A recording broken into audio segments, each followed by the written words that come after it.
Hello everyone and welcome to Luminar Coffee Break. I'm Angela Andrieux and today we're going to be talking about how to work with individual colors within an image. We're going to start an image and edit it completely from scratch, no template today, and I'll show you exactly how you can work with different colors in different areas of your photo to make sure you get the most stunning results possible. Let me go ahead and share my screen and we'll go ahead and get started. So we've got a gorgeous image of a sea turtle from one of our ambassadors, Richard Beneby. And here's the original. Let me go ahead and show you the before. As with most underwater pictures, we end up with an image that's hazy and just really lacks contrast. The colors are a bit muted. With a few simple adjustments in Luminar AI, we went from this to this. And it's a much more attractive image, really beautiful. I want us to take a quick moment and say hello to Russell, Wolfgang, Julie, Pat.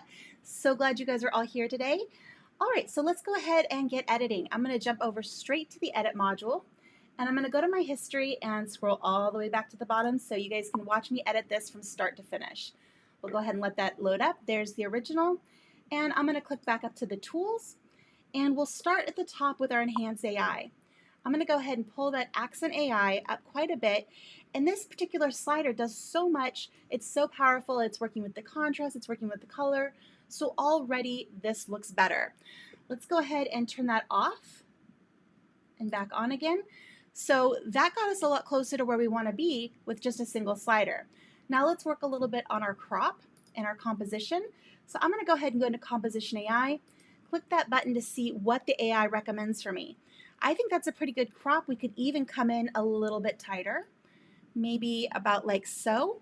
And I definitely want to make sure I keep my sea turtle looking good compositionally down here in this quadrant, because you see that's the crosshairs of that rule of thirds, and it just is a really nice looking composition. So maybe right about there, and then I'll hit return on my keyboard to go ahead and commit that crop.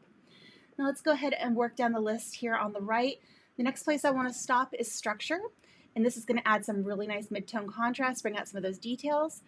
And there you go. You see how those reflections up here kind of start to come alive. The detail in our turtle becomes a lot more evident. Again, single slider, we went from this to this. Huge change. Now let's go ahead and get a little bit granular. If we zoom in and look at this, let me go ahead and even zoom into 200% so you can really tell this image has some noise. And the more we process it, the more evident that noise is going to become. So I want to address that now. I'm going to go ahead and go into our Denoise tool, and we'll pull up our Luminosity Denoise. I'm going to pull it up quite a bit and get rid of all that noise there in the water. Now you'll see that it also really flattened out our details on our turtle. So I'm going to use the masking brush here on the Denoise tool to bring back the detail in our turtle. So I'm going to go ahead for that. I'm going to zoom back out to fit to screen. And then I've got it on the erase mode. So this is going to be erasing my mask. And then I'm going to erase that mask from my turtle. And go ahead and make sure that most of his detail is brought back. Because the noise really wasn't so evident on him, I'm going to go ahead and use my bracket keys on my keyboard to adjust that brush size and make sure I cover his fins and bring back all of that wonderful, wonderful detail on him. Now, because we just created this mask, let me go ahead and show you. If you click on the ellipses, and then you click on Show Mask, you can see exactly where that mask is. And you can get in here with your brush and switch between paint and erase to get in even closer and get a more fine, detailed line. But for the sake of this demo and keeping this a short demo, I'm going to go ahead and leave it as is. And then I'm going to go here to the ellipses once more and click Copy. And then we can go ahead and click on it again, and we can hide mask. And now I want to bring out details in the turtle. So I'm going to go back to my Details panel, click on that masking brush, into the ellipses, and paste that mask. Now, right now, any changes that I make in this particular tool are going to affect the water. I want them to do the opposite. I want them to only affect the turtle. So I'll click on the ellipses once more and invert that mask. And as you can see, if we go ahead and click on Show Mask, now our turtle is masked, and any changes we make in this tool will only affect the turtle. So I'm going to go ahead and close that back up. I'm going to actually hide that mask. And now we can go down here and work on the details here on our turtle. So I'm going to go ahead and pull up those small details, bring that up right about there, medium details up a little bit higher, and then just a touch of our large details, and maybe a little bit of sharpening just for good measure. Not too much. We don't want them to start looking crispy, but we do want to bring out all of those gorgeous details. So that's a big, we've made a lot of progress already right there. So let's go ahead and close in our details tool and start working with color. Now, one thing I did here in this image was I worked mostly in color in my previous versions, but when I did this episode for our Skylum Luminar AI Insiders last week, I also was reminded that dehaze works brilliantly underwater. So we can pull that up, and that brings out a lot of detail as well. So we can start there, and that actually gives us a little bit more pop of color too. So now we can go back to color. I'm going to pull up our vibrance a little bit more, just a little. We're not trying to make these colors over the top, clownish, but we do want to make them vibrant and really attractive. So now we'll go down into HSL, and this is where we can work with individual colors. So in this menu, we have 3 different options. We have hue, saturation, and luminance. Hue has to do with the actual color. You can change the color around. So we can move, say, if we had red tones, we can move them more pink. We could make them more orange. Moving down the list, we have our blue tones. We have a lot of blue in this image. We can make them more green. We could make them more purple, and so forth. So that's what hue does. Saturation is the amount of pigment. So if we feel like a color has gone a little bit oversaturated, like I think maybe some of the greens might be a little bit over the top, we can pull down a little bit on those greens and just take the edge off of that color that takes away some of that pigment. Now, if we go to our Luminance channel, this is the brightness and darkness of individual colors. So let's say we think our yellows and oranges here need to be a little bit darker. We have some really nice oranges and yellows, but they're kind of getting lost here on the back of the shell and up here in the reflections. So let's go ahead and darken down those oranges a little bit, darken down those yellows, and now couple that with going back to our saturation. We can add a little bit more saturation to those oranges, a bit more saturation to those yellows, and that brings out those colors on his shell really beautifully. So just to see how far we've come so far with this tool, let's go ahead and turn that off and then back on. And you can see it brought out a lot of detail here and even up here where it is reflecting. Now we can work a little bit on the water. I think the saturation of the blue might be a little bit much, so I can pull back a little bit on the blue. You'll see that pulls some of that blue out of the water. We also have a lot of cyan going on in there, and we already pulled back a little bit on the green. Now, if we want to make those tones darker or lighter, we can go to luminance, and let's say we want to darken those blues. Ooh, that looks kind of nice.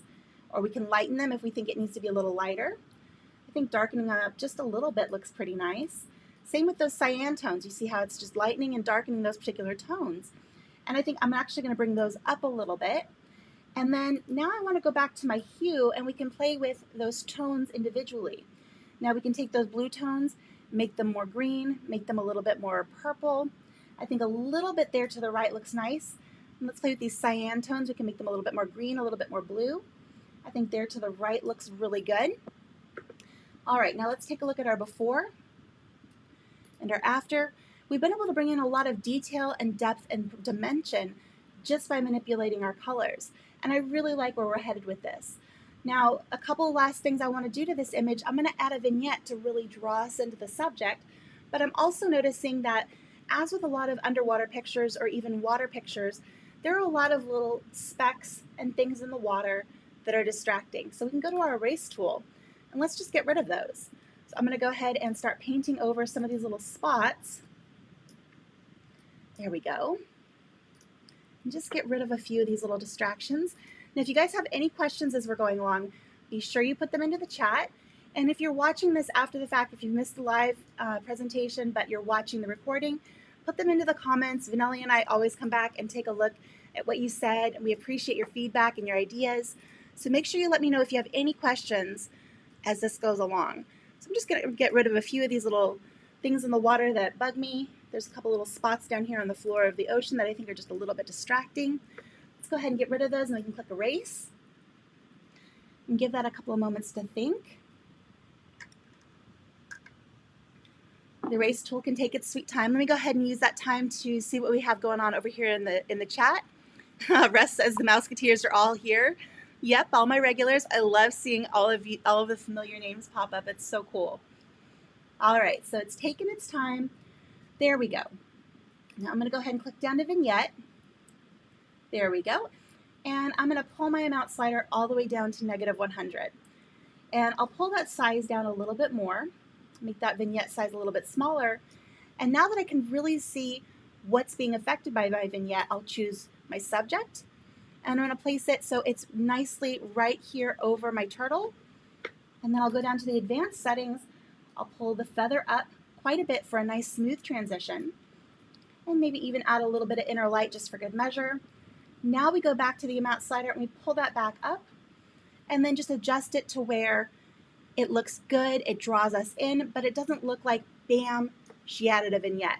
So there we go, that's my finished image, and I just think it's beautiful and such a huge difference from where we started. I can go ahead and take a look at my before and my after, and it's just a tremendous difference what you can do with Luminar AI. And like I said, this is a from scratch edit. There are a lot of templates that can do a lot of these things and get you close as well. But I formulated this particular episode at the request of one of my regulars on Luminar AI Insiders, and he had requested something focusing in on HSL and an edit from scratch. So this one was for him, and I hope that it was useful and gave you some ideas of what you could do with those individual tools, in addition to working with our one-click templates. Now, if you look at this and you say, you know what, I like it, but maybe it went a little bit too far, you can always come down to the bottom right here and pull back on that overall amount and adjust it to your liking. I'm actually pretty happy with it at 100% this time. Sometimes I feel like it needs to come back a little bit. It's all up to your particular taste. So, there's so many options here to edit, whether you like something really saturated, really bold, or you like something more natural and subdued. All of those options are here from you. So if you like this tutorial, make sure you give me a thumbs up and leave me your comments, questions, and if you have any ideas of anything that you would like to learn on a future episode of Luminar Coffee Break. I'll just take one more quick glance here at our comments and see if there's any questions.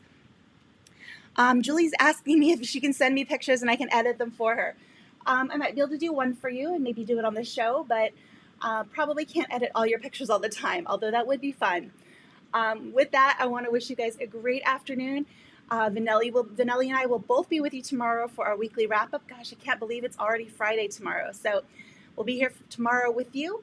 And then I guess that's it. So have a great afternoon, and we'll see you tomorrow. Bye, everyone.